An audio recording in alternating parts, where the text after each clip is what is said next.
Então tá, gravando. Então, pessoal, sejam muito bem-vindos à nossa quarta aula de Tópicos Sistemas Digitais, a versão do curso com a ementa de Sistemas Embarcados em Tempo Real.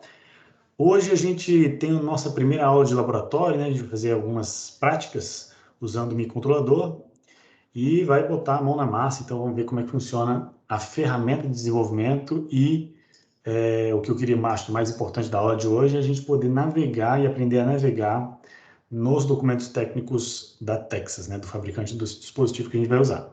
Então, muitos de vocês já conhecem, mas nem todo mundo está 100% familiarizado, né, com a documentação da Texas.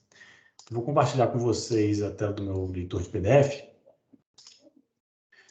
Eu aproveito para sugerir, né, para quem não tiver este leitor de PDF para Windows, né, o Sumatra, eu recomendo bastante, porque apesar de ser um leitor de PDF com design Windows 95, né, ele tem algumas características que eu acho muito interessantes.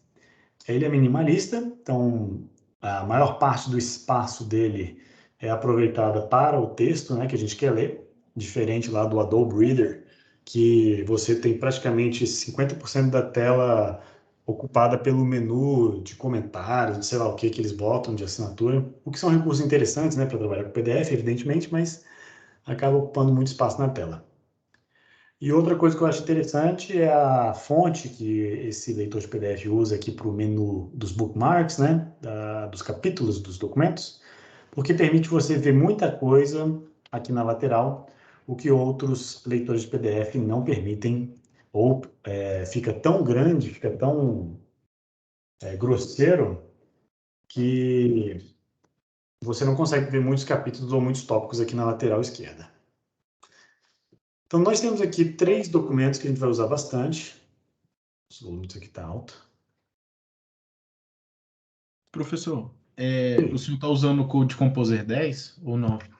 Tô sim. Acabei de instalar aqui a versão nova. A versão nova, a 10? É 10.4. Ah, beleza. Obrigado. Eu sempre gosto de atualizar porque, apesar de... Pô, lá em Sysmix, mês passado, a gente teve alguns problemas com essa versão 10, tá? Alguns bugs que eu detectei. Mas eu gosto de sempre estar a par com a versão mais nova, porque eu sei que os alunos vão vivenciar os bugs da versão mais nova. Então, eu também tenho que vivenciar esses mesmos bugs para poder auxiliá-los. A recomendação geral que eu dou na disciplina de Sysmic é quem tem a versão antiga, não atualiza, porque pelo menos a versão 9 estava funcionando impecável. Mas a versão 10 está com os bugs, mas vida que segue, é isso aí. A gente tem que conviver com isso. Então, conforme eles forem aparecendo, eu vou mostrando para vocês. Mas pelo que eu testei aqui, pelo menos hoje, tá tranquilo. Essa versão 10.4 tá boa.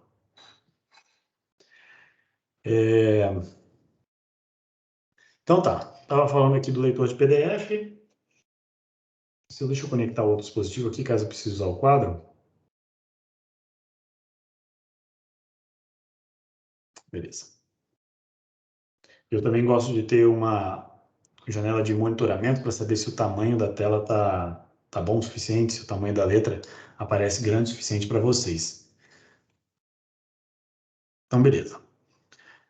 Então, olha só, esses 3 documentos aqui são os documentos que eu vou usar, tá? Para a plaquinha F5529, quem tiver a variante, né, só vai mudar esse início aqui do documento, vai ser a FR2355 ou a FR5994, depende do modelo que vocês escolherem para a plaquinha de vocês. Os 3 documentos são muito importantes. A gente vai trabalhar principalmente com o User Guide, o capítulo 6, que é o capítulo do processador. Tá?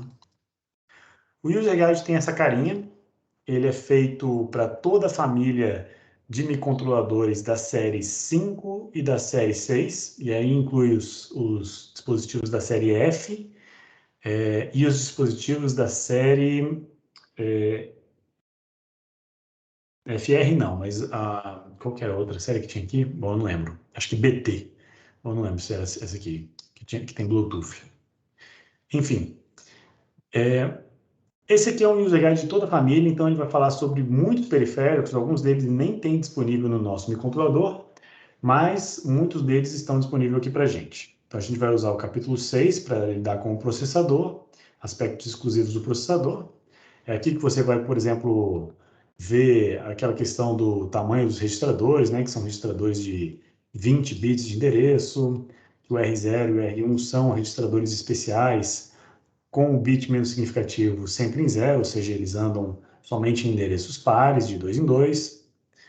É aqui que você vai ver, por exemplo, a lista de todas as instruções do microcontrolador, né? Então tem a lista de todas as instruções organizadas por código de máquina, as operações, as opções que cada uma instrução tem. As instruções estendidas, essas que terminam com x.a, para trabalhar com endereços, né, de 20 bits e não somente de 16 bits. Por exemplo, aqui eu tenho o push x, que é aquele que eu comentei para vocês na aula passada, e o push m.a, que é para copiar um número finito, né, de registradores para a pilha. Então, por exemplo, aqui é aquilo que eu tinha comentado em aula, né? Push m.a 5 registradores a partir de R13 e vai então decrementar a partir de R13 e colocar todos na pilha. Então tá, mas isso aqui é só para exemplificar e mostrar o que tem dentro desse documento, tá? A gente não vai mexer com isso aqui exatamente, com isso aqui pontualmente. Então, tem dúvida sobre a arquitetura do microcontrolador? É aqui que a gente vai consultar. Outro documento interessante é o documento da Launchpad. É um documento que fala explicitamente sobre a placa de desenvolvimento que está o microcontrolador que a gente vai usar. Em linhas gerais, tá? Aqui tem 2 microcontroladores. O que a gente vai programar, de fato, é esse de baixo aqui. Pode-se considerar que a Launchpad é essa parte de baixo, tá? Dentro desse tracejado aqui para baixo. E essa parte de cima aqui é a placa programadora. Ela faz a interface entre o pino USB e o microcontrolador-alvo que a gente quer programar. Isso aqui é interessante para ter uma interface de depuração com comandos customizáveis, né? E aí uma curiosidade, esses 2 microcontroladores aqui são o mesmo, só que este de cima tem metade da memória desse de baixo. Esse aqui é o F5528 e esse aqui é o F5529. Né? Não é exatamente o mesmo, mas é da mesma família. Então, o documento do User Guide, esse que eu acabei de mostrar para vocês, é um documento que se aplica aos 2 microcontroladores. Tá? Apesar da gente não vai trabalhar com esse de cima aqui, a gente nem vai ver, ele é praticamente invisível para a gente, seria um documento que serve para esses 2. Já o documento da Launchpad, ele fala sobre a plaquinha, sobre tudo que é tudo que está conectado aqui nessa PCB vermelha, né? Quais são os pinos do microcontrolador que estão expostos nesse header aqui, qual é o pino dos botões, qual é o cristal que eles soldaram na placa, né? Qual é a velocidade do clocking, qual é o LED, qual é o resistor do LED, esse tipo de coisa, né? Como estão conectados os jumps, coisas da Launchpad, coisas dessa plaquinha aqui vai estar nesse documento. Então, o mais importante dessa placa, o que eu geralmente uso, é esse capítulo 6 aqui, que são os esquemáticos de design, que ele vai falar que é o microcontrolador que a gente vai usar, e ele mostra o que está conectado nele, como, por exemplo, os cristais. Aqui eu tenho um cristal de baixa frequência, aqui eu tenho um botão de reset, aqui eu tenho um cristal de alta frequência, ó, de 4 MB. Aqui eu tenho um botão de bootloader. Aqui eu tenho a conexão do USB, que vai para o hub USB. Aqui eu tenho uma conexão, por exemplo, de UART, para a gente fazer printf, se a gente quiser. Então, detalhes sobre a plaquinha estão aqui. Então, esse esquemático ele é separado em várias páginas. Aqui, por exemplo, estão as coisas do usuário. Aqui em cima estão os headers de 20 pinos, este e este, da lateral direita e da lateral esquerda. E aqui embaixo estão os botões do usuário, né? O botão S1 e S2. Aqui estão os LEDs, né? Tem um LED vermelho, um LED vermelho de baixo, um LED verde.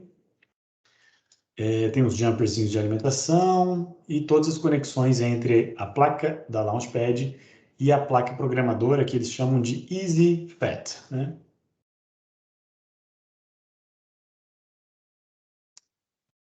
É isso basicamente que eu vou usar desse documento. E o datasheet, então em contraponto, né, ao que a gente tinha falado sobre o User Guide, O User Guide trata sobre toda a família desses microcontroladores. O datasheet, especificamente, é um documento somente deste chip. Ele vai falar sobre a pinagem do chip, vai falar sobre as características elétricas, eletrostáticas, de níveis de tensão, etc., deste chip especificamente. Então, o datasheet não se aplica a este chip, aplica-se apenas a este, enquanto que o User Guide aplica-se aos dois. Tá? Então, no datasheet, aqui tem muita informação, né? Primeiro ele te dá uma lista de features, o que ele é capaz de fazer, mas desse documento aqui, o que a gente mais usa é, em geral, o capítulo 6. Tá? Aqui no capítulo 6 tem várias coisas, né, sobre organização da memória, se vocês quiserem, se vocês tiverem curiosidade para saber em quais endereços encontram-se cada um dos periféricos desse microcontrolador. Tem os vetores de interrupção, que a gente pode usar mais tarde. Tem aqui o capítulo, a seção 6.10 é a que eu mais vou usar aqui, que é a lista de conexão dos pinos de entrada e saída, se a gente for conectar alguma coisa a esse microcontrolador. Então, ele fala, por exemplo, na porta 1, eu tenho conectado aqui os periféricos dedicados, né? Então, tem a forma de esquemático, para você ver o que está conectado no pino de fato, e tem aqui embaixo uma forma tabular de todas as opções que você consegue conectar num determinado pino. Então, os pinos são muito modulares, são muito reconfiguráveis. Então, cada pino tem a sua característica específica, né? Por exemplo, P1 e P2, os 16 pinos, né, da porta P1 e P2 juntos, são pinos que têm interrupção. O P3 e P4 são de comunicação serial, o P5 é para clock, o P6 é para conversor AD, o P7 e o P8 é USB e interface JTAG. Então, é isso que a gente vai usar desse documento principal, mas tem algumas outras coisas que eu vou buscar e vou mostrar para vocês eventualmente. Então, já tenho aí em mãos, baixem, está lá na aba Arquivos, esses 3 documentos, já tenho esses documentos em mãos que eu vou consultá-los várias e várias vezes. E para hoje, para o nosso laboratório de hoje, eu vou falar sobre esse periférico aqui, o Watchdog Timer. É um capítulo bem pequenininho, tá? Ele fala sobre o funcionamento de um periférico cuja principal função é monitorar o funcionamento do software que vai ser executado pelo processador. Se o software travar, eu tenho um mecanismo de segurança, que é chamado de watchdog, que vai, então, resetar o microcontrolador e permitir que você saia de uma condição de trava, né? Então, é um mecanismo de segurança para você evitar trava de software. Ele é muito mais específico para você evitar trava no kernel, tá? Ele é uma coisa do kernel de sistemas operacionais. Ele não está relacionado às tarefas especificamente do nosso sistema. As tarefas que a gente vai programar, para eles, nem existe o watchdog. Mas o kernel, ele deve ser responsável por, de vez em quando, ir lá e acalmar, né, o watchdog. O watchdog em inglês é cão de guarda, né? Dar uma acalmada no watchdog para ele não ficar muito raivoso e morder o processador e resetar tudo. Mas basicamente ele é um timer, ele é um contador, né? Ele vai contando, se ele chegar a um determinado valor, ele explode, ele reseta tudo. Então você de vez em quando tem que zerar ele. E essa operação, né, de zerar esse contador é chamada de feed the dog, né, alimentar o cachorro, ou pet the dog, né, fazer um carinho no cachorro, ou para quem não gosta de cachorro, kick the dog, dar um chutinho, tipo assim, sai para lá. Eu tenho um cachorro aqui em casa, tá? Então eu me dou a liberdade de falar essas coisas sem nenhum problema. Então, vamos. Só que antes da gente chegar nisso aqui, tem algumas coisinhas do nosso roteiro que eu queria tratar com vocês. Então, deixa eu abrir aqui agora com vocês o roteiro. Vou aproveitar que o leitor de PDF já está aberto. Professor, qual é o nome do leitor mesmo que você falou? Esse aqui chama-se Sumatra PDF. Ah, ele não aparece, mas é esse aqui. Sumatra PDF. Eu gosto dele porque ele tem um design bem minimalista. Ó, esqueci de atualizar a data.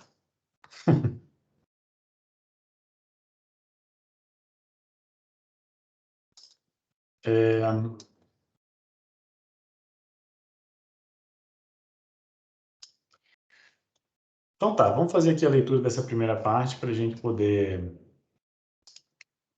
atualizar. Pronto. A gente poder realizar o que for proposto aqui. Então, vamos lá. Laboratório 1, implementação de um sistema operacional de tempo real elementar. Eu batizei ele de ERTOS e de Elementary. É o RTOS bem elementar, bem básico, bem rústico, que não tem muita funcionalidade, mas ela é inspirada na implementação do livro que eu sugeri lá para vocês, o artigo, né, do Marcelo de Almeida. Então, a implementação do ERTOS é inspirada na implementação do BRTOS do Marcelo de Almeida e seu artigo Implementando Sistemas Operacionais de Tempo Real em Microcontroladores, edição MSP 430. Neste laboratório, iremos criar um kernel elementar com um escalonador de tarefas sequencial cíclico, round robin. Isso nos permitirá entender os diferentes mecanismos envolvidos na troca de tarefas num sistema operacional de tempo real. Para a gente chegar nesse ponto do sistema operacional, a gente precisa trabalhar com duas linguagens, que é C e Assembly. Então, nesse primeiro exercício, a gente vai aprender a misturar C com Assembly. Para isso, né, a gente vai ter que criar um projeto no Code Composer. Então, está aqui, crie um projeto no Code Composer, usando o template em C e configure-o para usar o compilador GCC ao invés do compilador da Texas. Implemente o código abaixo. Aí eu vou mostrar para vocês algumas características disso, desses dois compiladores, tá? E a gente vai aprender a estudar e a verificar como que o compilador gera código assembly, né? Como é que eu posso para interpretar isso aí. Então, esse código aqui é um código bastante simples, né? Eu vou explicar o que ele faz, mas ele basicamente é a rotina principal.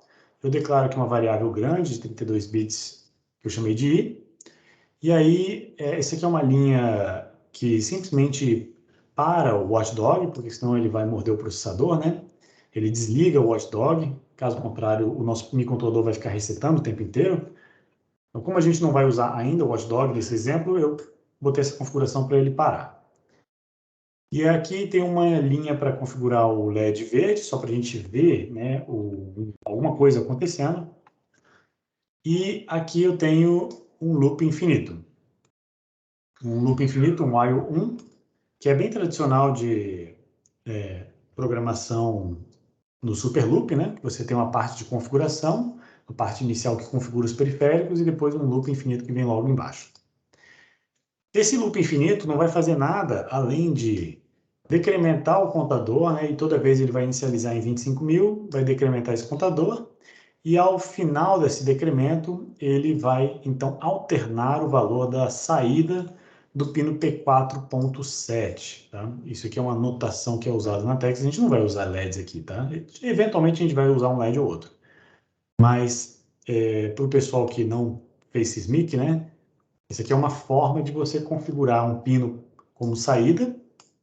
Então, esse registro aqui, que tem a terminação em dir, configura a direção do pino, né? E cada porta, cada P desse aqui, tem um agrupamento de 8 pinos, do pino 0 até o pino 7. Então, quando você configura somente o bit 7 dentro desse registro, a gente está configurando a saída, né? A gente está configurando como saída o pino P4.7. E aí lá no Launchpad, né, voltando aqui ao nosso esquemático, o pino P4.7 é um dos LEDs de usuário. E quando esse pino vai para 1, o LED verde, né, que é chamado de LED 2 aqui, ele vai acender. Tá? Então essa é a ideia aqui. O pessoal que tem a outra plaquinha aí vai ter que adaptar só o número do pino aqui para ajustar o valor do LED, ao pino que está conectado no LED. E aí, eu queria que a gente brincasse um pouquinho com esse código. A gente vai analisar esse código aqui lá no Code Composer, ver qual é o assembly que é gerado pelo compilador. A gente pode até verificar diferenças entre o compilador do GCC e o compilador da Texas. E a gente vai fazer o seguinte: após a linha que atribui um valor aí, eu queria que vocês modificassem o valor de I para 50.000 em assembly, tá? E aí, para fazer isso, né, a gente vai inserir uma linha aqui embaixo usando assembly. Para isso, a gente tem que descobrir onde é que o assembler colocou essa variável. Então, você deverá descobrir onde o compilador GCC alocou a variável i na memória usando a vista disassembly, em modo debug. Para inserir o código em assembly, use a função especial asm como abaixo. Então, tem essa chamada aqui, parece ser uma chamada de função, mas na verdade é uma pseudo-instrução para o compilador inserir essa linha de código aqui, essa instrução em assembly, direto no resultado final da compilação. Então, as linhas em assembly, elas não são otimizadas pelo compilador. Ele basicamente joga naquela posição o assembly que você escreveu aqui dentro. O ASM do GCC, ele é bem poderoso, tá? Ele é mais poderoso do que o ASM do compilador da Texas, que eu vou mostrar aqui para vocês também, a diferença dos dois. No compilador da Texas, a gente não consegue referenciar variáveis do universo C. O que a gente escrever aqui entre aspas duplas é apenas assembly puro. Ele tem que encaixar do jeito que ele é lá dentro. Em C, você dá nome para as variáveis, né? Eu poderia simplesmente modificar o valor de i. Mas como é que eu faço para introduzir isso em assembly? No GCC, nós temos a opção do assembly estendido, tá? E aí, existe essa sintaxe completa aqui. Então, se você precisar referenciar variáveis de C no código assembly, você pode fazer isso usando a sintaxe completa da função asm da seguinte forma. Então, é muito parecido com o printf, né? Só que você não usa %d para imprimir um inteiro. A gente vai usar o %0, %1 para indicar a ordem dos operandos aqui. Então, aqui tem uma instrução qualquer, aí tem %0 e %1, e o %0 e %1 são operandos, né, dessa instrução de soma, só que eu não sei qual é a posição, onde que o compilador optou por colocar essas variáveis, né? E aí as variáveis no meu mundo do universo C é chamado de output var e input var. Né? Então, input var vai na posição 0, output var vai na posição 1. E além disso, né, nessa sintaxe aqui, com 2 pontos, você pode ver que não é uma função propriamente dita. Ela não é separada, os argumentos, né, não são separados por vírgula, eles são separados por 2 pontos, o que é bastante esquisito. É porque isso aqui é uma pré-diretiva para o compilador, não é uma função em C. De qualquer forma, quando você chama uma variável e pede para ele colocar aqui no código assembly, ele vai transformar essa variável, né? Por exemplo, se eu quiser me referenciar a variável i, eu vou colocar o nome da variável aqui e vou referenciar ela aqui dentro como %0 ou %1, dependendo da posição que eu quero. E aí ele vai pegar, o compilador fala, não, beleza, essa variável eu coloquei no registrador, sei lá, R5. Ou então, não, uma outra variável eu coloquei na pilha. Então, como eu não sei a priori onde é que são essas variáveis, o compilador faz isso para a gente. Aí ele vai escolher qual é o texto, né, que ele tem que substituir nesse %0 e nesse %1, de acordo com a escolha que ele fez da posição que essa variável assumiu. E a posição ela é variável, ela é dependente do nível de otimização que você usar no compilador. Se você usar uma variável que você só faz uma operação e depois segue em diante, muito provavelmente o compilador vai escolher botar ela na memória RAM. Agora, se for uma variável como essa aqui, que você decrementa ela várias e várias vezes, aí o compilador ele provavelmente vai optar por usar um registrador, porque o registrador é de acesso mais rápido, né? Você não precisa acessar a memória para poder puxar essa variável para dentro do processador e para depois usar ela. Né? Então, variáveis, por exemplo, que eu vou decrementar ela 25.000 vezes aqui, com certeza que o compilador vai escolher botar um registrador ao invés da pilha, tá? Ao invés da memória RAM. Mas isso aqui é dependente do compilador, cada compilador faz de um jeito. Então, só para terminar essa leitura aqui, né? E depois a gente vai fazer lá no Code Composer. Aqui eu tenho algumas referências, se vocês quiserem consultar. tem o user guide do compilador da Texas, tem o user guide do compilador da GNU, como é que mistura assembly com C. Esse aqui eu não lembro o que é. Ah, tá, é o manual do compilador da GNU, o MSPGCC.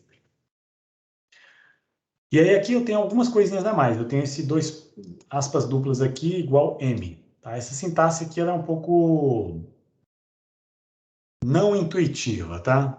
Mas eu vou tentar fazer uma leitura dela. Então a instrução e os operandos são escritos na primeira entrada da função, que é essa aqui. Em seguida vem os operandos de saída vem os operandos de saída e entrada separados por 2 pontos. Para operadores de saída, podemos instruir mais ou forçar igual o GCC a usar a memória M ou os registros R para a variável referida em seguida. Então, olha só que bacana. Você pode dar dicas para o compilador de onde você quer posicionar essa variável. Então, se você referenciou essa variável aqui dentro e você vai usar ela no seu código assembly, você pode falar para o compilador, olha, compilador, eu gostaria, né, igual, que você colocasse essa variável aqui na memória, M. Então, o igual M significa que eu estou sugerindo para o compilador que uma posição que me agrada é que ele coloque na memória. Só que o compilador ainda assim tem a liberdade de escolher botar ele na memória, na flash ou nos registradores. Se você quiser forçar que ele coloque isso nos registradores, você precisa botar um mais R. O mais é para forçar. Tá? Ah, não, desculpa. O forçar é o igual. Falei errado, né? Instruir é o mais, forçar é o igual. Tá? Então, aqui, ó, nesse exemplo, estamos forçando o GCC a somar a variável input var com o output var e salvar o resultado na memória RAM, tá? Na posição do output var. Então, é um incremento, né? Uma soma cumulativa do que tem input var, eu vou colocar dentro de output var e somar com o que tinha dentro antes. Se não houver entrada, não há necessidade de escrever a parcela da sintaxe referente à entrada. Então, se você não tiver o %0 aqui, você não precisa escrever essa parte final aqui. Às vezes a gente só quer escrever em algum lugar, né? Que é o caso desse primeiro exercício aqui, que eu quero escrever na variável i. Se eu quero escrever na variável i, eu só vou usar o %0 só que nessa posição aqui, e aí eu vou me referenciar apenas a variável de saída. Não preciso escrever esse segundo 2 pontos aqui. Se houver apenas a entrada, ou seja, o operador da esquerda, que é chamado de fonte, né, o SRC, a parcela relativa à saída deve ser escrita, entretanto, deve ficar vazia. Ou seja, se eu não tiver a saída, né, se a saída for fixa no registrador, por exemplo, mas eu tiver a entrada, eu tenho que botar 2 pontos, não escrever nada, e aí botar 2 pontos de novo e escrever a instrução para a entrada. É porque esse campo da saída ele tem que existir. Mas o campo da entrada ele é opcional, a gente só vai usar se a gente precisar de uma entrada. Então tá, aí mais uma instrução aqui que a gente tem que fazer é remova a modificação anterior e substitua a linha i igual a 25.000 pela sua equivalente em assembly. Então é mais um exercício, né, para a gente brincar com assembly aqui, que é para a gente mudar. Primeiro a gente vai inserir um assembly depois do i, depois a gente vai remover essa linha e substituir o equivalente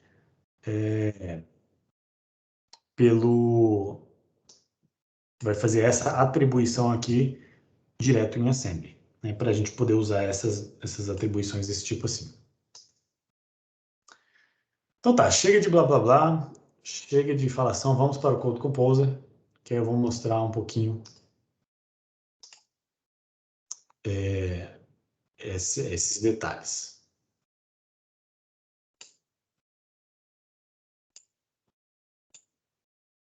Deixa eu botar assim. Então vamos lá. O Code Composer, gente, ele é baseado na plataforma Eclipse. A plataforma Eclipse é uma IDE, né? Na verdade, é uma base para várias IDEs nesse formato aqui.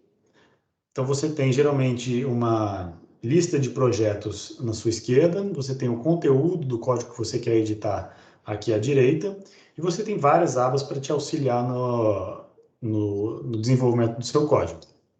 Então, por exemplo, eu tenho aqui como fazer a leitura da ocupação da memória, se eu quiser, o que eu estou usando da memória RAM, o que eu estou usando da memória flash. Posso fazer uma avaliação aqui da pilha, né? O que está sendo usado na pilha. Ele me dá dicas de implementação.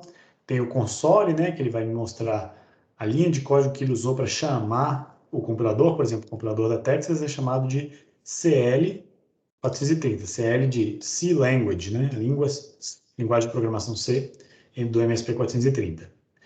Com todos os parâmetros, tudo isso aqui é configurável, tá? Pela plataforma. Eu não vou, claro, entrar em detalhes, mas você pode ver o console aqui na saída e ele te dá uma lista de problemas, caso haja problemas, né? Por exemplo, se você errou uma sintaxe, esqueceu um ponto e vírgula, esses erros eles vão aparecer listados nessa abinha chamada problemas, tá?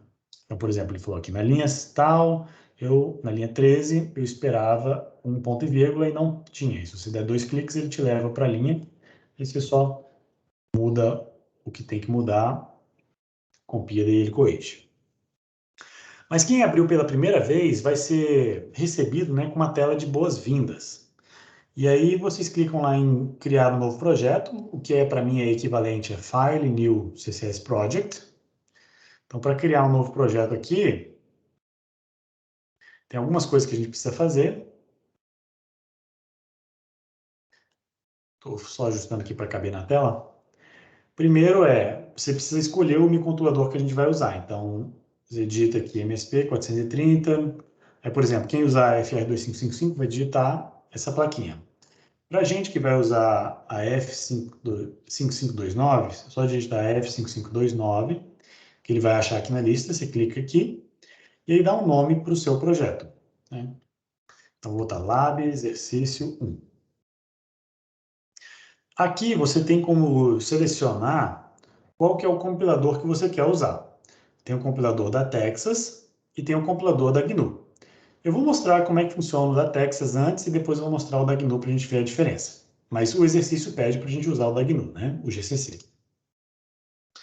E aí tem algumas opções aqui que a gente pode configurar. Por exemplo, se você quiser mudar o tipo do resultado da compilação, você pode escolher gerar um executável, que é geralmente o que a gente escolhe para fazer o binário que vai ser carregado na plaquinha, uma biblioteca estática ou um programa de sistema, né? Que é quando você trabalha com sistema operacional.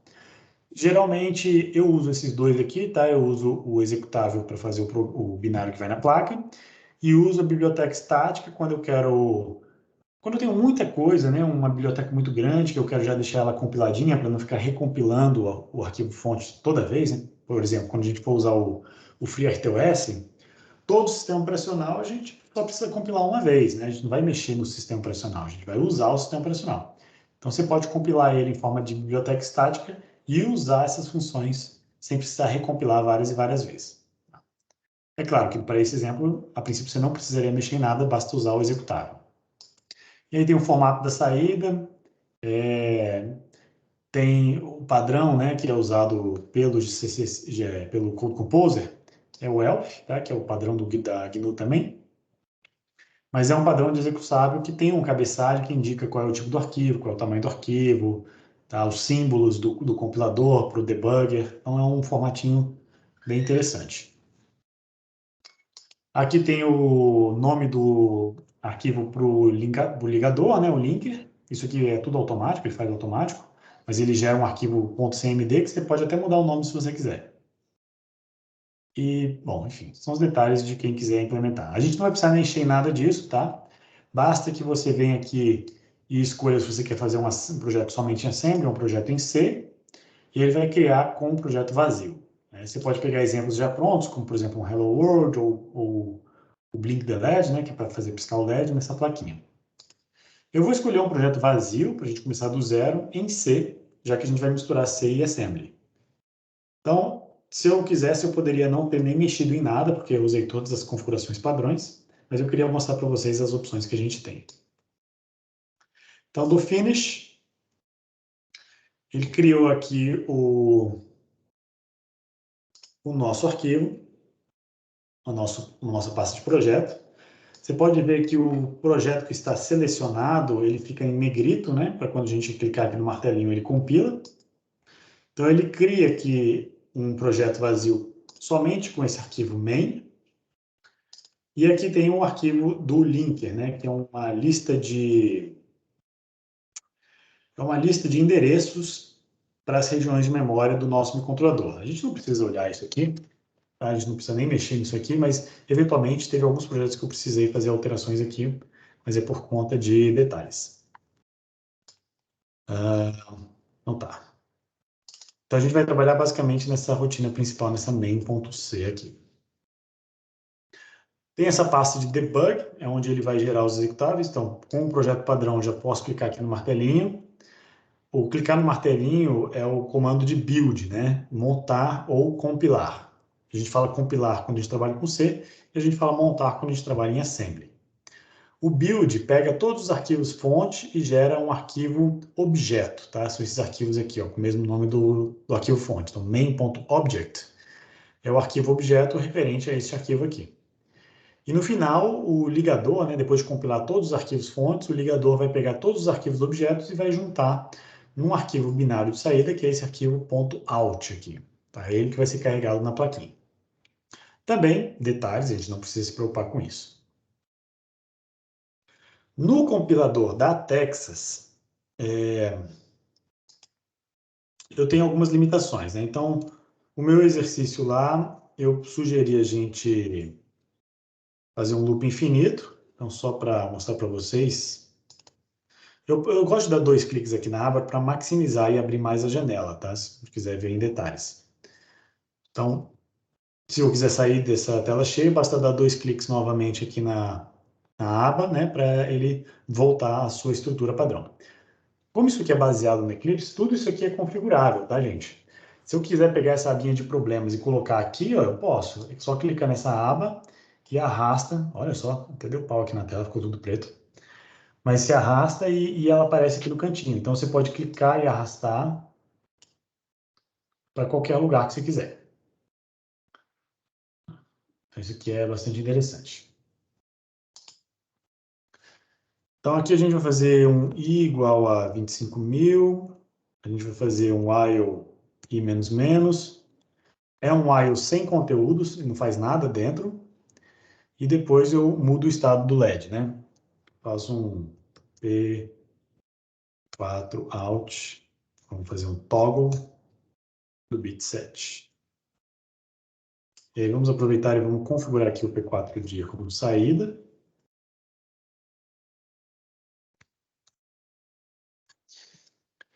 Essa sintaxe aqui do while, eu acho ela um pouquinho extensa demais para quando eu quero fazer só uma trava de execução, ou seja, eu quero esperar, né, essa variável decrementar até ela chegar em zero.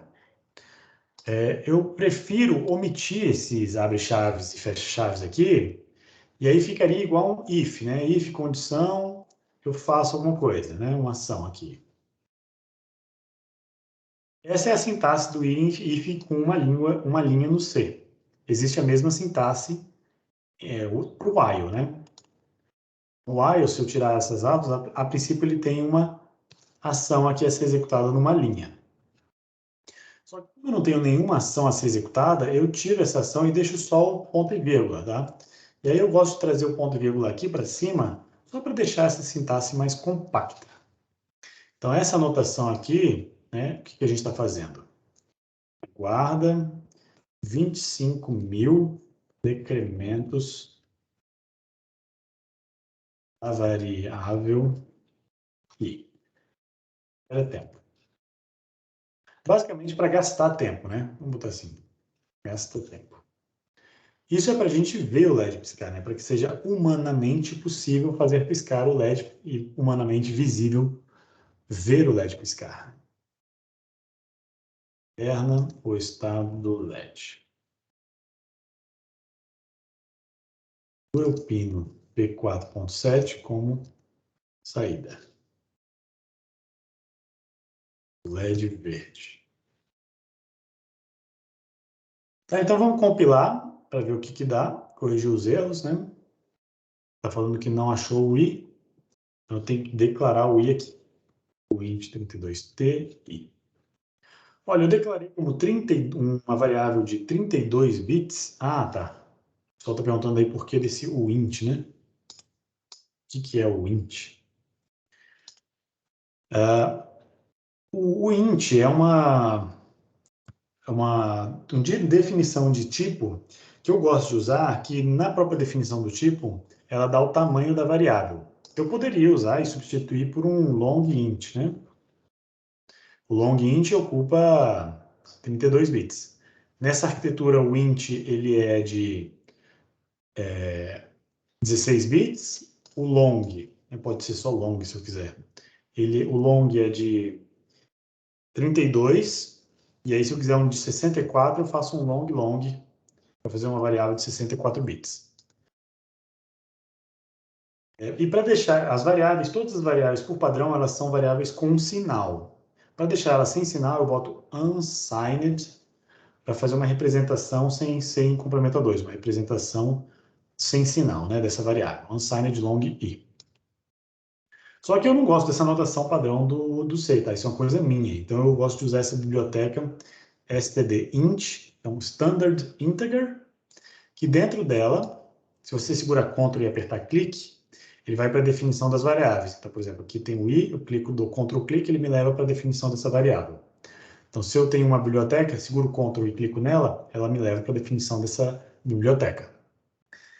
Então, por exemplo, ele tem todas as definições dos typedefs. O int 32t é o unsigned long, né, igual eu tinha mostrado para vocês.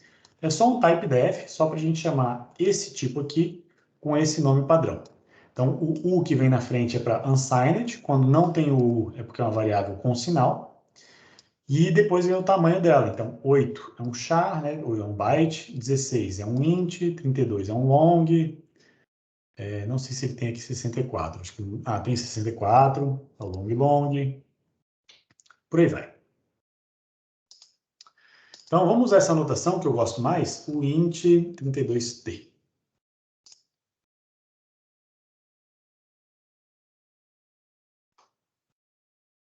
Ele está reclamando aqui que essa linha de código nunca vai chegar, porque você tem um loop infinito aqui, e ele tem razão. Então, se essa linha de código nunca vai ser executada, eu posso removê-la. Além disso, né, ele vai reclamar agora que... Bom, ele poderia ter reclamado, né, que minha rotina principal nunca retorna, então eu não preciso de um retorno tipo main, eu posso simplesmente retornar void para minha main. Void é ausência de retorno, tá? Então, tá aí. Ok, então estamos com o nosso código compilado, preparado aqui para executar.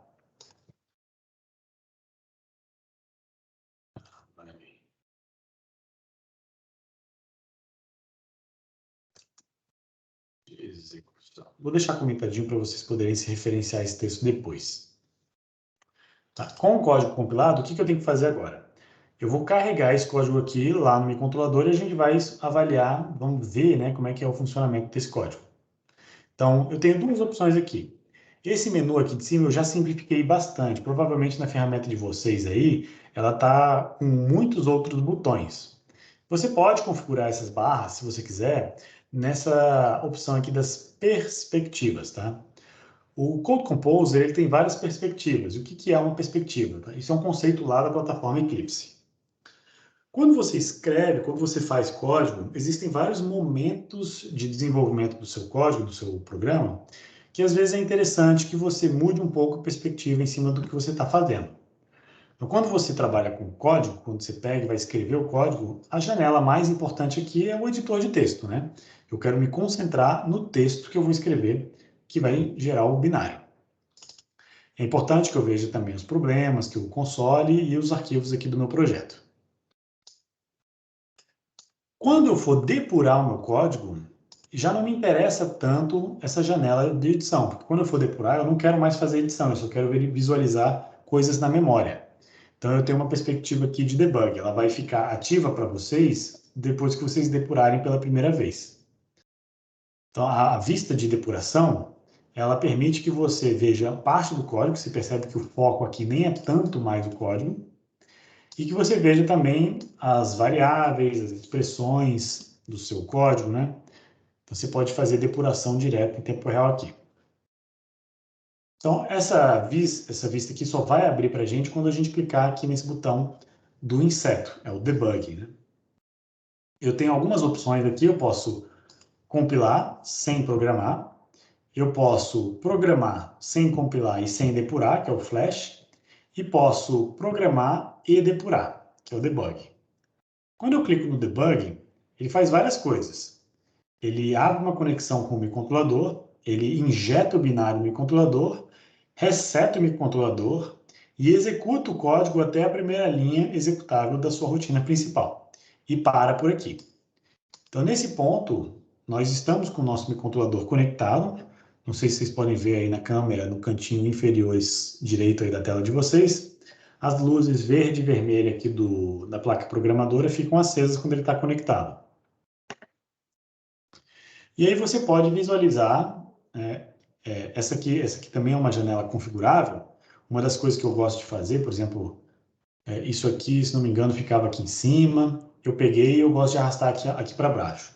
Para abrir um pouco de espaço, né? Já que a janela de console e debug não são tão importantes assim. Elas são um tanto quanto importantes, mas eu deixo elas mascaradinhas aqui embaixo, só caso a gente precise. Mas o mais importante para a gente aqui é o texto e a visualização da memória do nosso microcontrolador. Tá? Então, eu tenho aqui uma abinha chamada variáveis, que eu posso ver, por exemplo, a variável i, né, ela foi criada aqui no escopo da minha rotina main. Ela está atribuída com o valor de uma unsigned long, né, com o tamanho de uma unsigned long, ou seja, 32 bits. E para ocupar 32 bits, eu preciso de 2 registradores, pelo menos. E aí ele reservou, você vê aqui a location dessa variável, ele colocou essa variável aqui na posição do R14 e do R15. São 2 registradores de uso genérico. Tá? Então, a princípio, os dois registradores estão com um valor aleatório, né? Porque essa variável não foi inicializada. Então, o valor é totalmente aleatório aqui. Tem a aba registros, que você pode ver todos os registradores. Então, se você abre a aba registros aqui, ele vai te mostrar os registros do processador, que são chamados de core registers. E aqui tem o contador de programa, o ponteiro da pilha, o registro de status, o gerador de constantes e todos os registros, os demais registros aqui embaixo. Então, esses dois aqui, o R14 e o R15, a princípio é para onde vai a variável i. Mas a posição dessa variável pode mudar quando eu mudo de escopo também, né? O escopo é delimitado pelas chaves, então se eu entrar nessas chaves aqui, provavelmente o escopo dessa variável também pode ser que mude. Mas vamos acompanhar. Então, para o pessoal aí que está tendo a primeira interação com o Code Composer, nós temos algumas operações possíveis. Então, esse menu eu também simplifiquei bastante para ele ficar com menos botões. São só os botões essenciais. Então, eu posso dar play para rodar tudo de uma vez. Posso terminar a conexão e voltar para a aba de edição. Ou posso rodar passo a passo. Eu tenho um Step Into para entrar nas funções, ou um Step Over para executar as funções e passar por cima delas. Eu tenho um Step Return, caso eu entre numa função, eu vou rodar até o retorno dessa função.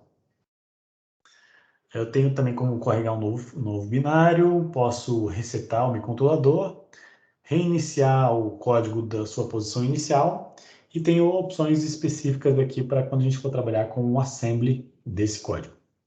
E é exatamente nesse ponto que eu queria tocar agora. Eu queria visualizar qual foi o código de máquina gerado pelo montador, né, pelo compilador. Então, eu venho aqui em Janelas, Window, Show View, e aí clico aqui em Disassembly. Tá? Window, Show View, Disassembly.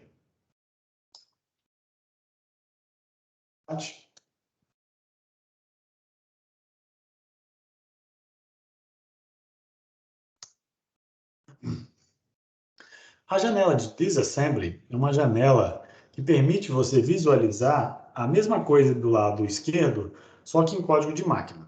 É uma variação mais hardcore para você entrar aí nos detalhes do que o compilador gerou do seu código. Nela, por exemplo, essa janela de disassembly, ela vai misturar a linha do código equivalente em C com o que foi gerado em assembly. Então, por exemplo, a gente tem a primeira linha de código aqui, que é esse do watchdog, né? O watchdog control faz igual ao password mais o hold. E essa linha aqui gerou esse código de máquina aqui. Então, 3 palavras de 16 bits.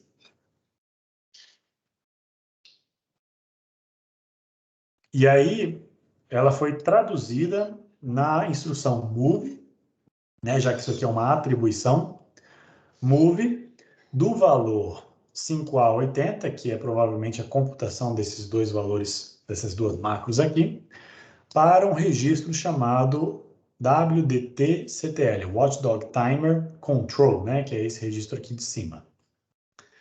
Depois eu tenho a atribuição aqui do pino, que é um bit set, né, um barra igual, ele vai transformar na instrução bit set. E aí eu tenho um loop while. Esse loop while ele é mais capcioso, né? Você vê que o meu loop infinito aqui não aparece, ele só aparece na forma de um label, provavelmente esse label maluco aqui. Tudo que começa com C foi um label gerado pelo compilador de C. L1 deve ser o label 1, labels genéricos, né, que ele usa aqui. E aí eu tenho a movimentação de dados, esse ó, 61 a 8 aqui, é muito provavelmente o valor 25.000, ó, ele até faz a conversão para mim aqui, ó. 61 a 8 é igual a 25.000, né, em decimal. Ele vai mover esse valor para R14 e vai zerar a R15, que a R15 representa a parte mais significativa desse valor em 32 bits. Então o valor 25.000 ele cabe em 16 bits, né? Então ele só usa um registrador temporariamente. Mas se essa variável chegar a um valor maior do que 65.000, ele vai começar a usar os 32 bits. E aí ele faz a verificação, né? Ele verifica se esse valor chegou em zero, salta para uma posição aqui de cima e testa se o R14 chegou em zero, né? Para ver se ele já zerou os dois registros, né? Se deu certo, ele faz então o bit set, que é um XOR, aí ele vai fazer um XOR, que é essa operação aqui de alternar, para alternar, e aí ele realiza um salto, esse aqui é um salto incondicional que caracteriza, né, o meu loop infinito aqui, o meu while. Igor, você quer perguntar alguma coisa? Pode falar. Professor, eu estou rodando na 2355 e aí eu fiquei com uma dúvida aqui. Supondo que eu escreva, aperte um Ctrl+C e Ctrl+V no seu código e rode aqui. Esses comandos do assembly, eles têm que ser iguais, literalmente iguais, ou eles podem mudar de acordo com cada vez que eu rodo? Enfim, não sei. Tem uma variabilidade nesse sentido. Tem uma variabilidade, sim, com certeza, né? O compilador para outras plaquinhas, para outros chips, pode ser um pouquinho diferente, tá? O compilador ele vai decidir usar uma instrução ou outra dependendo do chip que você usa. Então, com certeza, isso aqui vai mudar. Isso aqui vai mudar também de compilador para compilador. Aqui, o compilador da Texas, ele usa as instruções de 16 bits. Mas se eu pegar aqui e mudar o compilador, né? Pegar e botar o compilador da... como que é?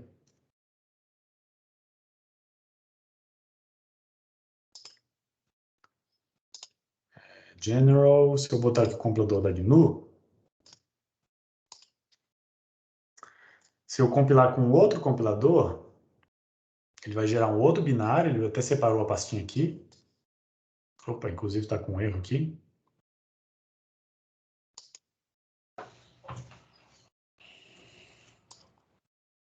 Ah, tá. É porque ele está lendo esses dois arquivos. Deixa eu remover esse aqui. Ó, isso aqui é um bug, tá? Nas outras versões anteriores ele fazia isso aqui automaticamente para a gente. Então, o arquivo de comando aqui do do compilador da Texas é esse CMD e o arquivo de comando do linker para o GCC é esse .ld aqui, Linker Directives. O compilador da GCC, por exemplo, ele exige que o retorno seja int. Então, só de chatice, ele fica aqui reclamando do retorno. Não conseguiu, por quê?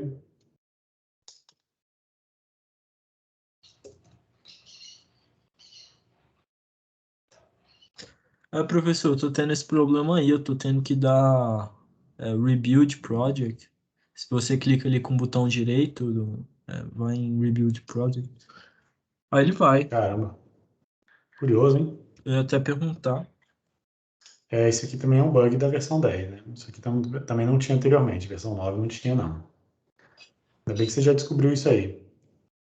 Como é que Você é? também alterou o Então, compilador? quando você roda o build e depois o debug, né? É isso que você falou? Dá essa... Foi. Caramba, deixa eu testar Posso- aqui. Eu fechei, abri e melhorou. Tá. Às Pior vezes se tiver esse bug aí... É pior que comigo também acontecendo a mesma coisa.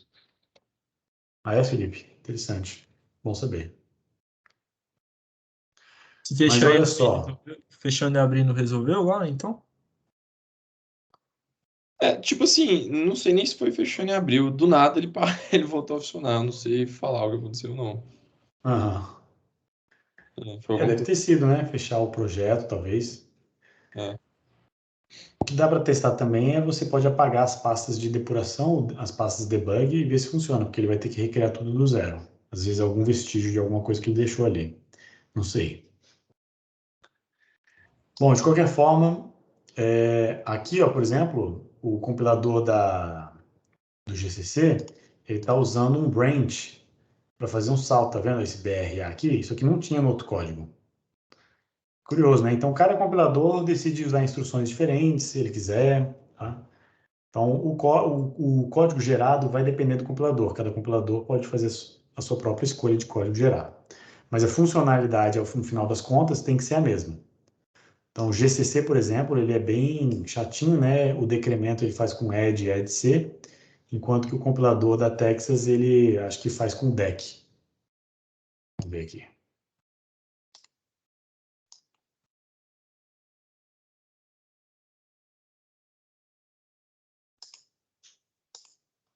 No meu, eu acho que tá com deck mesmo. Tá com deck, né? Ele não consegue gerenciar esses arquivos de linkagem aqui, você tem que apagar. Então, toda vez que mudar de compilador, você pode apagar essas pastas debug e pode apagar o arquivo do linker que não for o que você for usar, né? Se for o da Texas, tem que terminar com .cmd. Se for o da GNU, tem que terminar com LD. Pô, assim também funciona, ó. Só apagando a pasta debug funcionou também.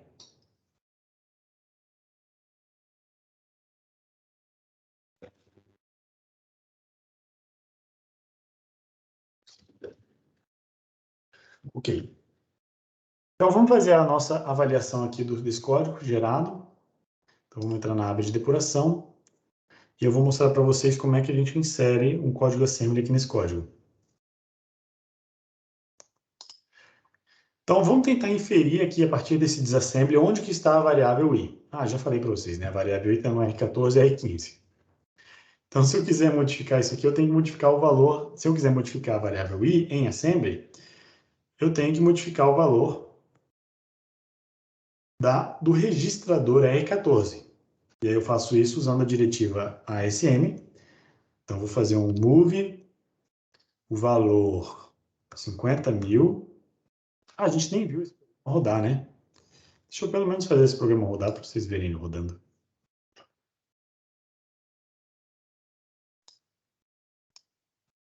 Eu acho que 25.000 é pouco. Deixa eu botar 250.000 para poder ver Eu alguma ia coisa. falar isso agora. O clock é de 10 mega, não é? Eu acho que é 1 mega. Pra mim aqui deu tranquilo. Deu 25 para ver? fica O piscando. meu ligou a luz, mas não tá piscando, não. O meu também não está piscando, não. Deixa eu ver o que aconteceu aqui. É porque faltou o volatile, professor. É, Aí, Boa. compilador otimizou, né? Bem lembrado. Deve ser isso no teu também, Thiago. Então, uma coisa que a gente percebe aqui é que tem otimizações que o compilador faz e às vezes ele não alerta a gente. Uma das coisas que esse compilador fez aqui foi remover a variável i, porque ele achou a variável inútil, já que ela não está sendo usada para nada, além de gastar o tempo do processador. Então, a gente, para remover essas otimizações do compilador, você pode declarar ela como volatile, uma variável volátil. O volátil diz que ela pode ser modificada sem o compilador saber, em momentos imprevisíveis pelo software. Tá? Então, quando o compilador é avisado disso, ele falou, opa, essa variável aqui ela é excepcional, então eu não vou botar ela na minha lista de variáveis de otimização, então não vou mexer nela. Só declarando como volatile deve resolver. Deixa eu botar 25.000 aqui de novo e ver o resultado visível aqui.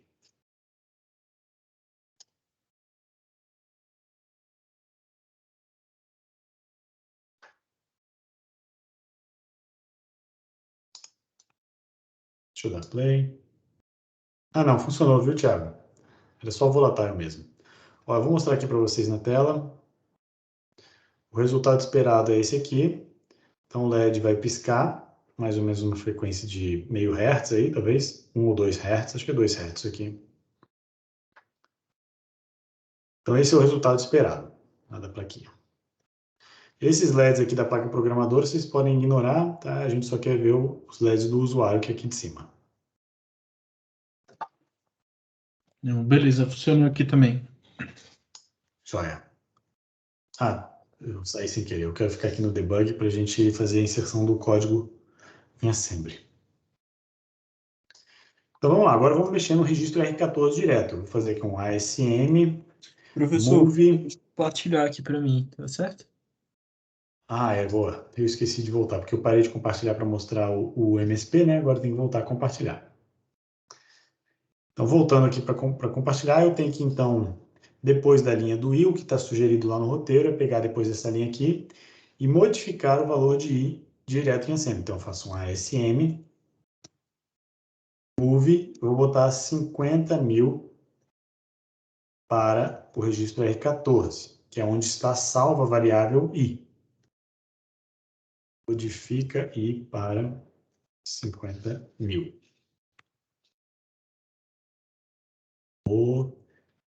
Modifica. Então, vamos montar esse código aqui. Ih, não gostou, tem um erro. Ah, olha só que loucura aqui. Ó. Ele está falando, esse assembly aqui gera um label, não é o que eu quero. É porque o ASM da Texas, você precisa botar um espacinho aqui para ele gerar um label vazio, né? Para ele não gerar o label, porque a primeira coisa do assembly é o label, depois instrução, depois os operandos, né? Então, bota um espacinho em branco aqui, isso aqui é muito importante, vou até botar no chat. A instrução ASM.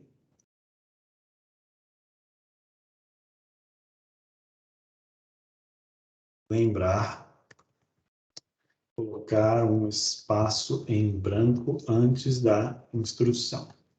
Isso aqui é para o compilador da Texas.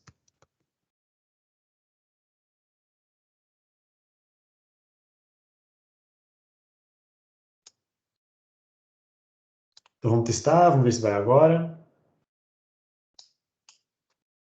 Agora foi, sem nenhum erro. Ele já recarregou o binário lá na plaquinha. E aí, ó, a gente vê que essa instrução aqui, move, né, 5.000, ele converteu aqui para hexadecimal. Então, esse C350 aqui é o 50.000. E ele vai colocar isso aqui em R14 logo depois da inicialização da variável i. E olha que curioso, ele já mudou a posição da variável i. Olha que sacana, ó. Estava no registro R14, só que ele mudou aqui para a pilha.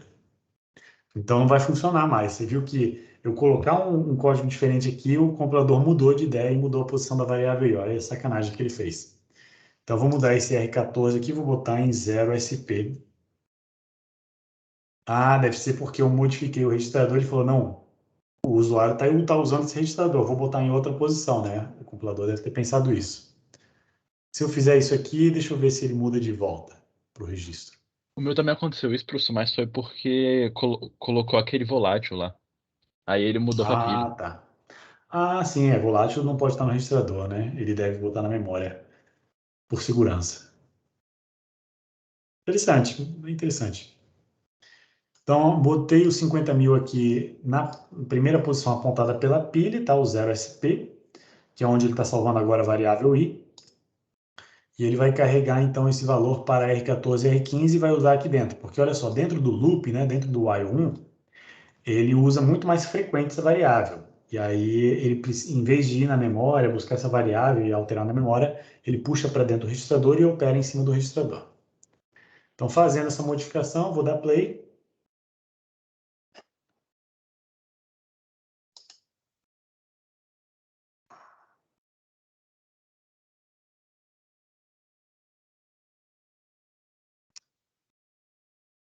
Eu acho que ficou mais lento, mas eu não lembro do valor anterior. Deixa eu botar um valor bem maior aqui. Deixa eu botar 100.000. Parece que o meu ficou mais lento mesmo, mas eu só para ter certeza, vou botar um valor maior. Ah, não. 50.000, 100.000 não cabe nesse registrador. 50.000 é muito grande. Peraí. Eu vou mexer então no outro, né? Vou botar um no registrador 2SP, que é o mais significativo. E aí é como se eu estivesse colocando mais 65.000, mais 25.000. Mais ou menos, tá? Eu não vou fazer a conversão direta aqui, porque 2 elevado a 16, né? Vai dar 65.536. Aí, agora foi. Olha só aqui, gente.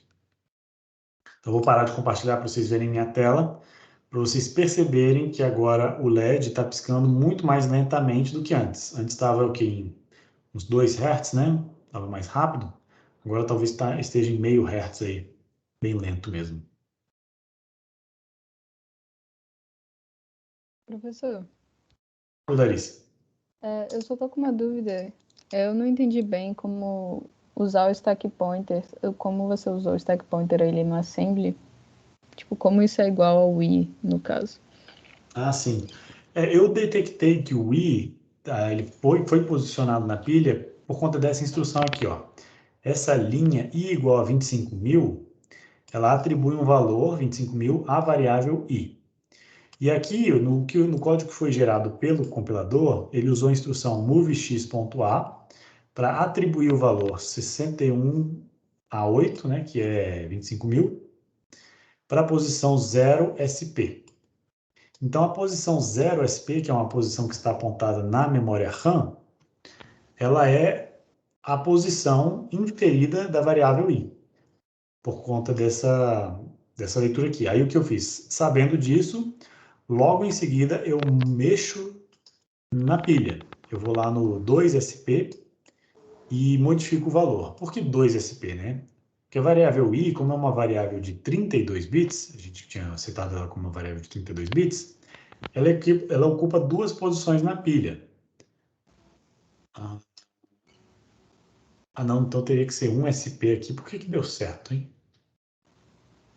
2SP. Não, 2SP porque anda de byte em byte, desculpa, né? Lembra que a unidade mínima endereçável no MSP430 é 1 byte, então cada incremento de 1 é 1 byte, então para andar uma palavra de 16 bits eu tenho que andar 2 unidades. Então 0SP é a primeira parte menos significativa de 16 bits da variável i, e 2SP é a parte mais significativa em 16 bits da variável i. Então eu coloquei 1 na parte mais significativa, é como se eu estivesse somando 65.536 a variável i. Então, foi nesse sentido aí que eu fiz. Foi assim que eu descobri que a variável i estava na pilha.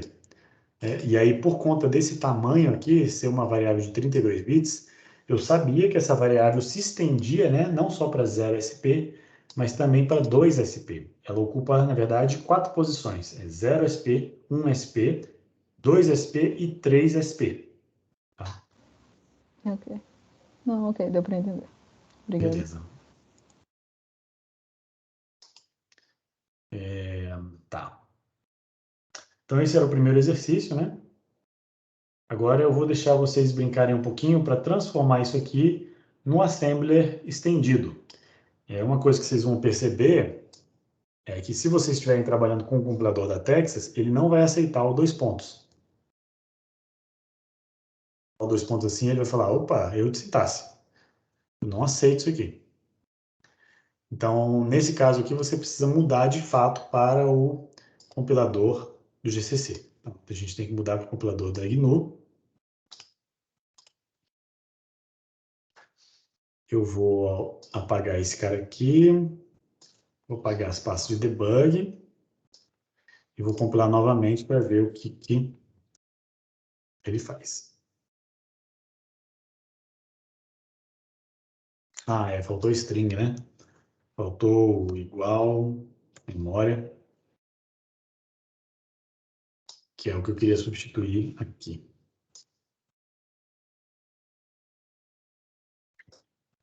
Peraí, tá com erro? Acho que é a mesma É coisa. o rebuild lá, professor. É o O rebuild. rebuild é... Quando tem esse erro indefinido aqui... Que doideira, gente. Então, clicar com o botão direito aqui no projeto, vir em rebuild, que ele provavelmente vai funcionar. Aí. Tá? Então, tentem usar essa anotação aqui e verifica lá se no disassembly ele funciona.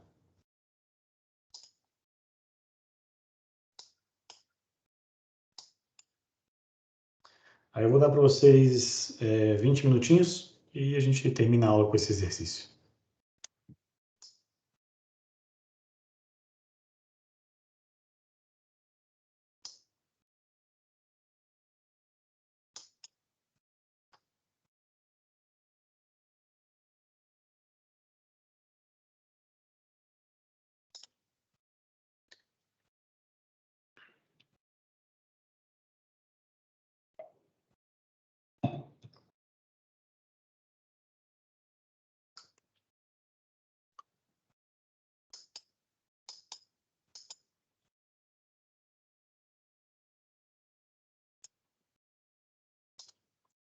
Eu acho que no compilador da GNU, né, no GCC, não precisa daquele espacinho antes da instrução. Deixa eu ver se é verdade. Não precisou não aqui para mim. Aqui também não.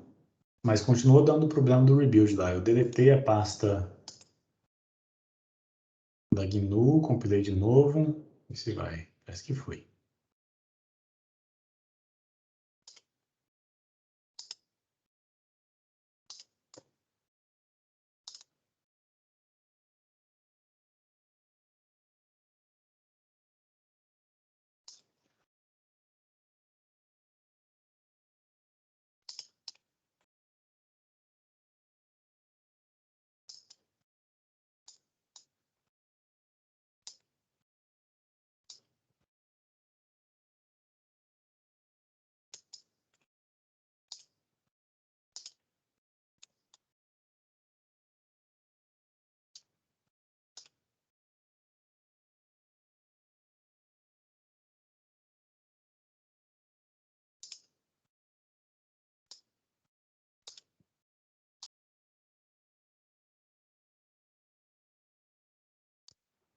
Pessoal, vou deixar meu microfone mutado aqui enquanto vocês fazem o exercício, mas qualquer coisa é só me chamar, eu estou aqui disponível.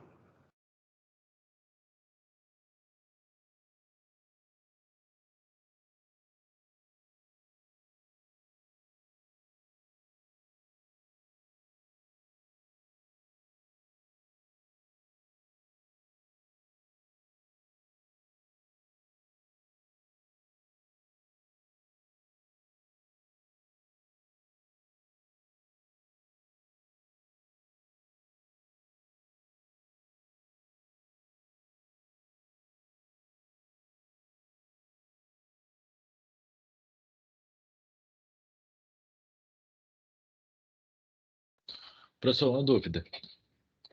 É, Pode falar, Felipe. quando a gente tá fazendo esse comando agora dessa forma endereçada, né, completa, é, quando a gente endereçar ali o output var, que seria o i, né, nesse caso não iria funcionar pelo fato de que ele ia botar ele ia botar na posição 0 na nossa fila, né? Daí nesse caso a gente teria que subir um endereço para ir para Lá no posição. SP, você está Isso, falando? isso.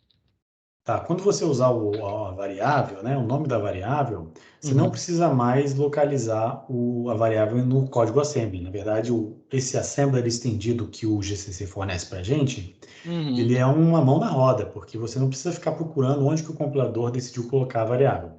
Você vai, inclusive, induzir ou forçar onde que o compilador vai colocar aquela variável. Então, você substitui o 0SP, ou 1SP, ou 2SP que eu tinha colocado ali no código assembly, você vai substituir isso aí por %0, falando que isso aí é um valor que o compilador vai ter que escolher onde ele vai colocar, uhum. e aí depois você separa com 2 pontos e vai E colocar entre botar parênteses. o i. Mas aí a Isso. dúvida é o quê? Porque quando eu boto i, ele vai pegar o endereço de i, que seria o SP0, né? Mas Isso. como a gente quer botar 50.000 e 50.000 não vai dar, aí a gente teria que botar o 1 na posição 2 da pila.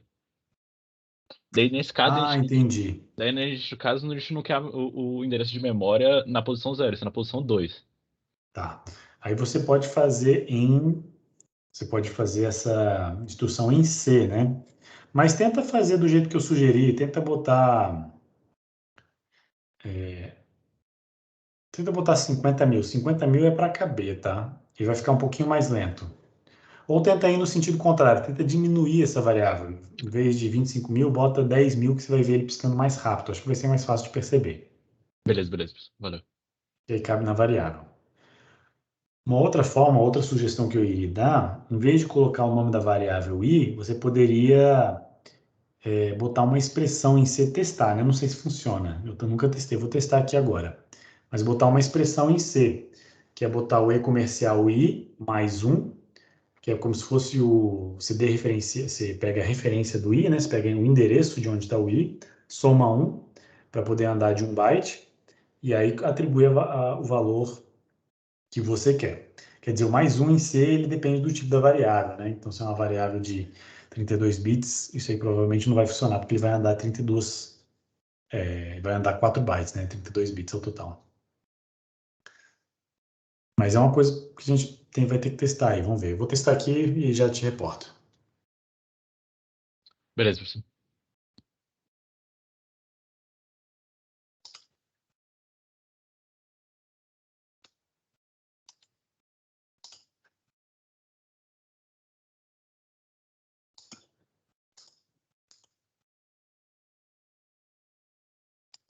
Professor, aproveitando aí que está com o tempo do exercício, o senhor conhece algum repositório bom que tenha exemplos de códigos utilizando o MSP? Porque eu nunca achei assim algo que seja alguma referência. Olha, tem o próprio. Tem muitos códigos exemplos da própria Texas. Lá no site da Texas tem um wiki que você pode baixar um monte de códigos exemplos. Eles têm códigos exemplos para praticamente todos os periféricos deles, com interrupção, sem interrupção. Tem muito exemplo interessante. É, e, e agora de projetos, você está falando de projetos completos, assim? Então algum repositório famoso. Não sei, é porque quando a gente está lidando com alguns outros microcontroladores, Uhum. você tem algumas páginas famosas, assim, com vários projetos, assim, que ajuda a estudar. Legal.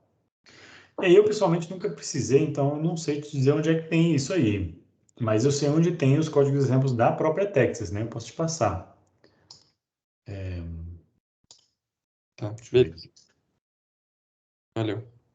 Example code SP430.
Aqui, ó. Vou mandar um link aqui da própria página da Texas com os exemplos do MSP 430, se vocês quiserem.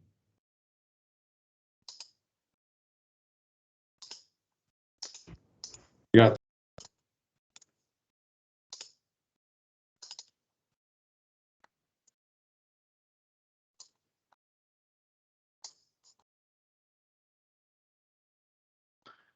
Não era bem isso aqui que eu estava querendo, não, porque aqui tem a coisa dos drivers.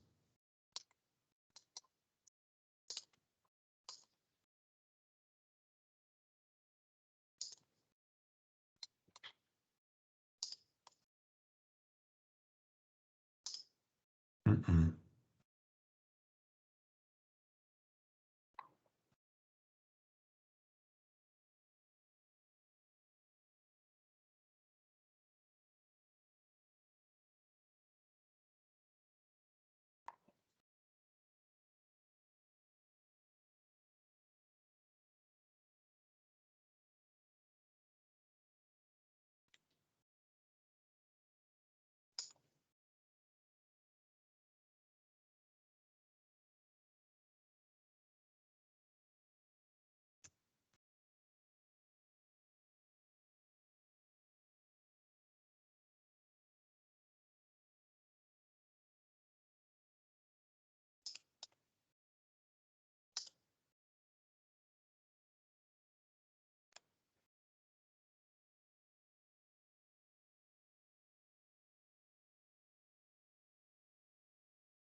Qual placa você está usando aí, Igor?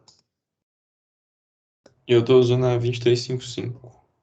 355 tem uma aqui que pode ser interessante.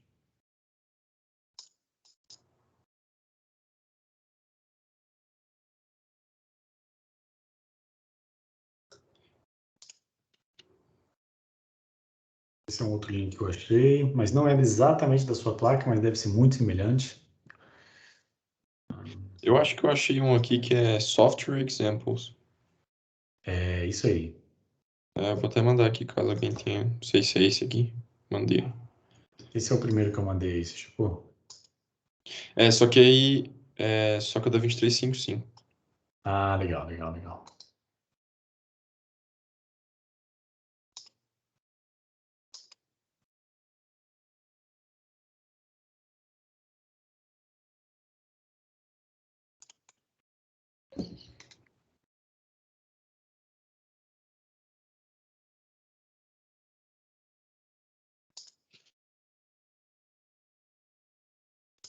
Então, agora deixa eu ver se está outro negócio lá.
Caramba, eu achei outro bug aqui.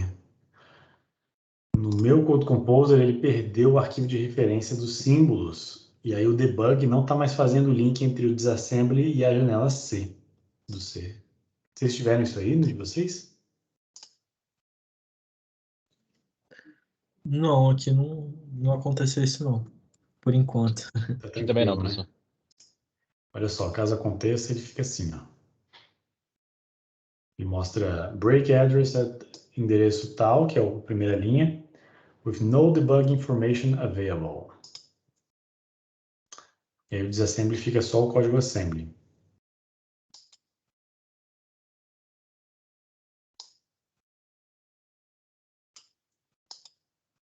Eu vou tentar resolver isso aqui. E aí, quem conseguiu e explorou os recursos aí do ASM, manda um ok aqui no chat, indicando que já fizeram, que tá ok. Eu tenho uma ideia, né, de como é que vocês estão avançando. Professor, não consegui montar a estrutura, não. Dessa que faz a, Essa aqui, a ó, chamada por fora. É isso. ó, faz assim, usa o compilador do GCC, usa o GCC, e aí bota a instrução, só que você vai substituir o destino por %0. E aí você vai separar com 2 pontos aqui a indicação de qual variável você quer substituir nessa posição %0. Aí você vai falar, é a variável i, entre parênteses, e antes do entre parênteses, você vai botar aspas duplas para uma string que você vai indicar onde você quer salvar ela. Se você quer salvar em um registro, por exemplo, você pode botar igual R ou igual M para ele fazer.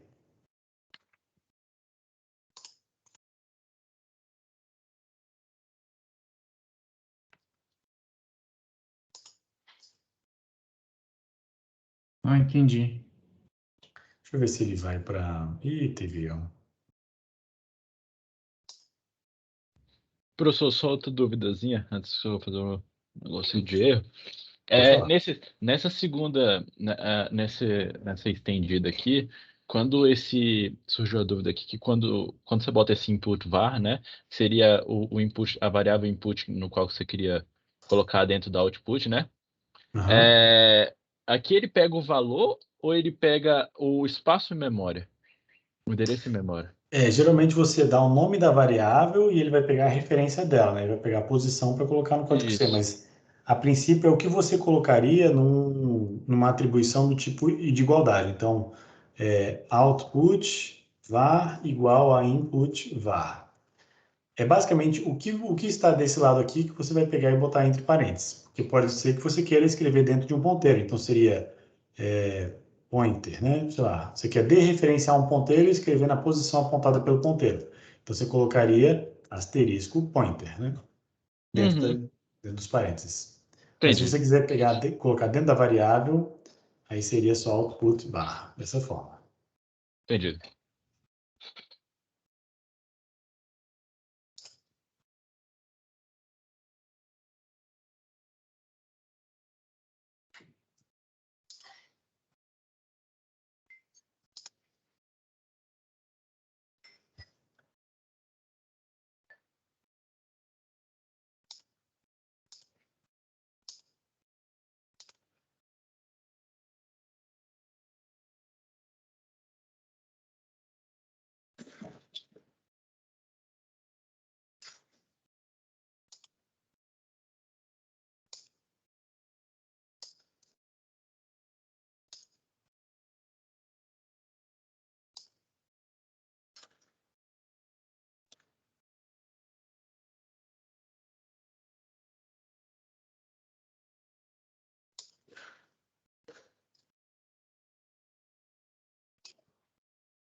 Ah, eles têm erro mesmo.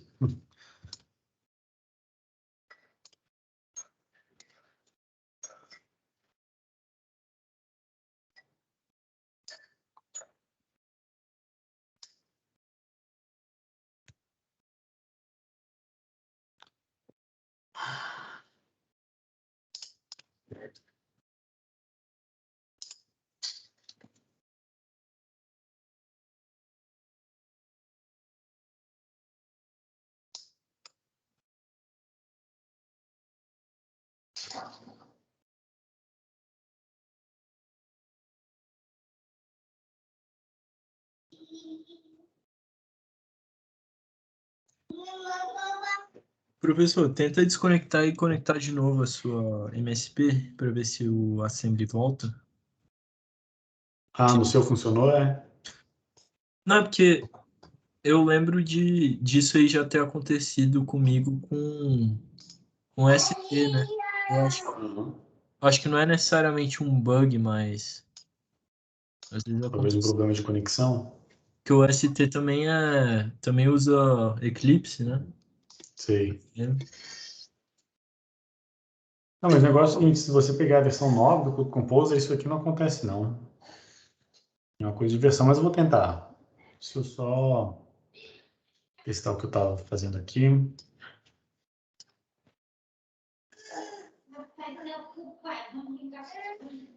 Beleza. A referência desse variável, somar 1. E depois a referência.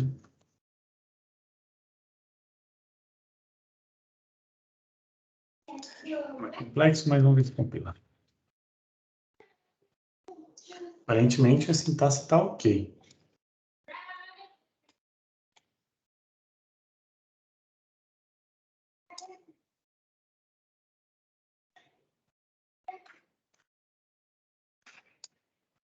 Vamos ver o que isso aqui gera.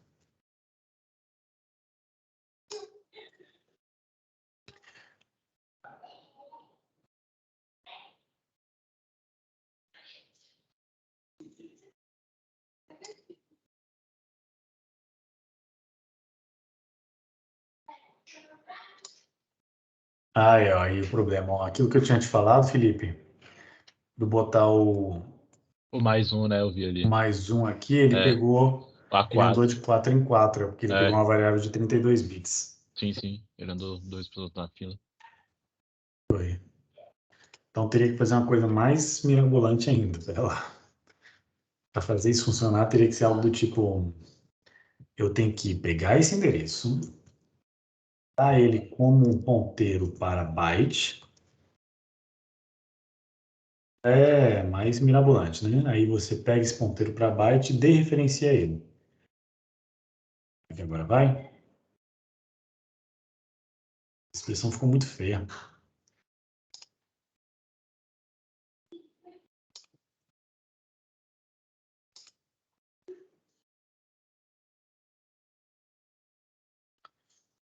Subscript 4.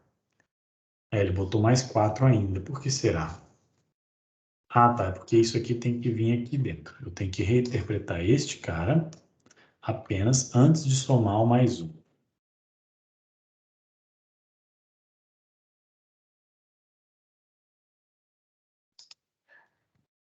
Será que vai?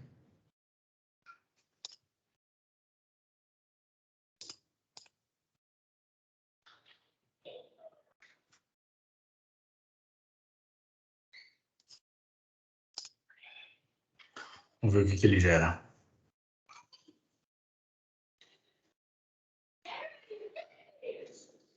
Ahá! Consegui. Só que para chegar nisso aqui, Felipe, eu tive que pegar o endereço da variável i, reinterpretar esse endereço como uma posição que aponta para um byte, depois pegar esse endereço que aponta como se fosse um ponteiro para byte, somar um e depois dereferenciar. Voltar. Foi esquisitaço, né? E assim, essa expressão não é para ser usada dessa forma, é para a gente usar simplesmente um i aqui e pronto. Tá legal. É bom saber que dá para fazer muita coisa com isso aqui. Professor, mas por que você fez essa expressão que eu me perdi? Não, é porque o Felipe tinha perguntado para mim se eu quisesse salvar na posição imediatamente, eu pudesse controlar qual é o valor, né, o índice que o compilador gera e coloca aqui. Porque no nosso exemplo eu tinha colocado 2 SP. Aí eu tentei procurar uma maneira de tentar controlar esse índice aqui e a minha maneira foi tentar fazer essa, sei lá, buscar a referência da variável i para depois somar um endereço ao endereço base, né? Um índice ao endereço base. Bom, ficou uma confusão desnecessária. Não, beleza. Valeu. Mas, enfim. Ok.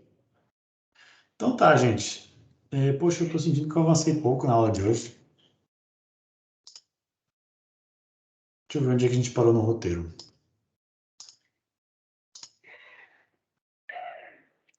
Próximo laboratório a gente vai usar o Watchdog. Então tá. Vai ser até bom, porque aí na próxima aula da teoria eu faço uma revisão de timer, e aí em seguida a gente aprende como é que o Watchdog funciona, e aí na aula prática da quinta a gente trabalha com o Watchdog. E aí a gente configura o Watchdog, vê como é que ele funciona, bota o modo alarme, bota o modo timer, bota o modo de reset, vê ele resetando, vamos ver se funciona. Legal. Então é isso, gente. Era isso que eu queria falar para vocês. Na verdade, tinha algumas coisinhas a mais, mas eu vou deixar para as próximas aulas. Eu queria mostrar para vocês como é que a gente faz para criar uma função em assembly e referenciar ela para chamar em C. Eu vou falar disso aí na próxima semana, então. Mas por enquanto, vamos aos poucos, vamos pegando as coisas aos poucos. Professor, Oi, Thiago. só uma dúvida antes. Eu tentei fazer essa modificação que o senhor propôs no roteiro de tirar aquela linha de definição do I igual a 25.000.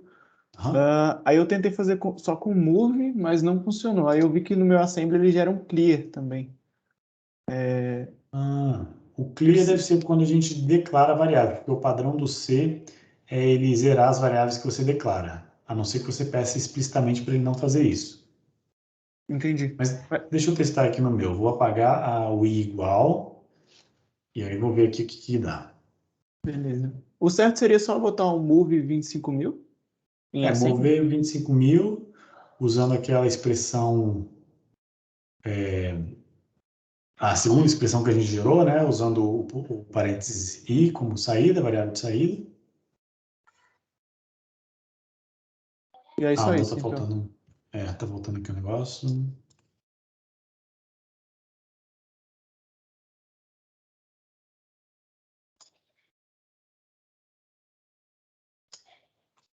Nossa, mas o meu workflow agora ficou muito ruim com esse negócio de ter que deletar a pasta toda hora. Professor, eu fiz o teste aqui no meu e eu apaguei só aquele ponto CMD, eu acho, e deu certo. Deu certo, né? A princípio era para ser isso mesmo. Eu vou criar outro projeto aqui, vamos ver se funciona. Tananana.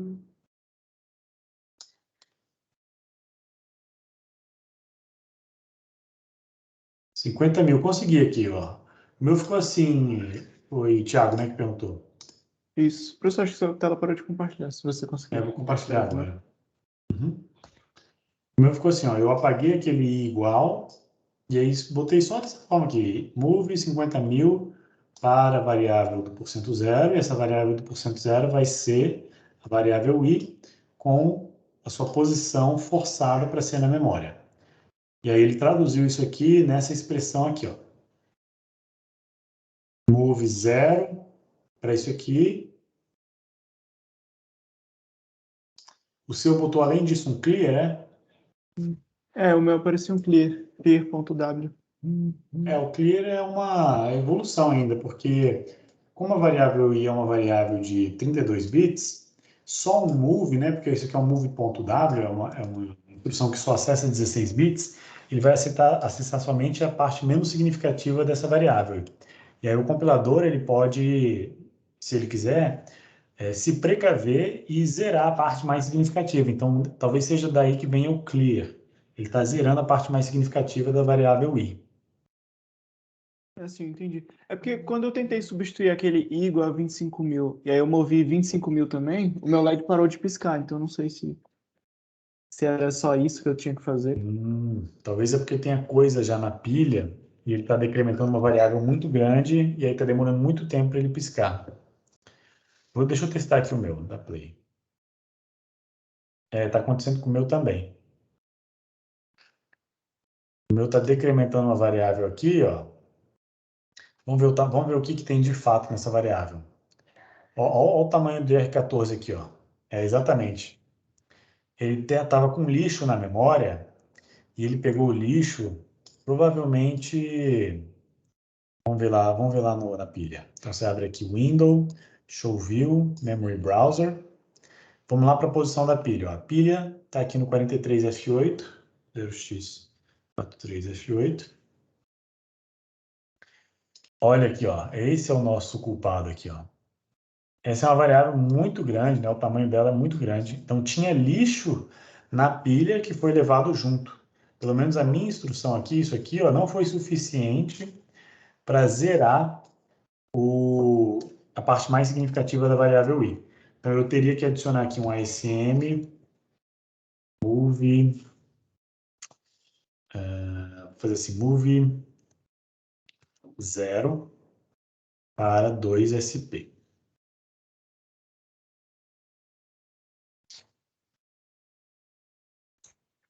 Com a AMS ali, né? Ficou MS, ASM. Opa.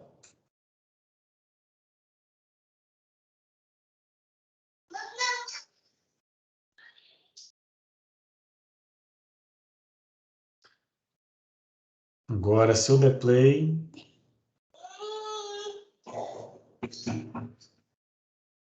Agora voltou a piscar. É exatamente esse o problema. Aqui na minha tela. Ó. Aqui no Disassembly. Oi, filhota. Vem cá. Peraí, minha filha tá querendo vir aqui. Aí agora, ó, se eu der um pause, a gente vai ver que a parte mais significativa da variável i, que está nesses registradores aqui, está zerada. E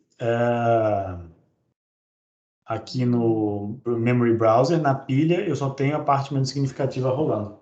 A parte mais significativa foi zerada. Aqui a nova professora.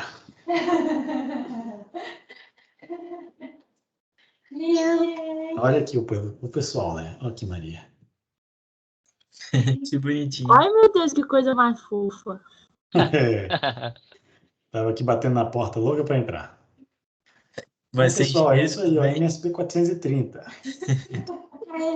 Programadora desde cedo, hein? Vai ser. Exatamente.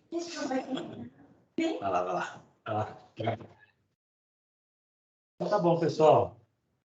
A gente se vê então na semana que vem, né? Beleza, professor. Beleza, Beleza, professor. professor, valeu.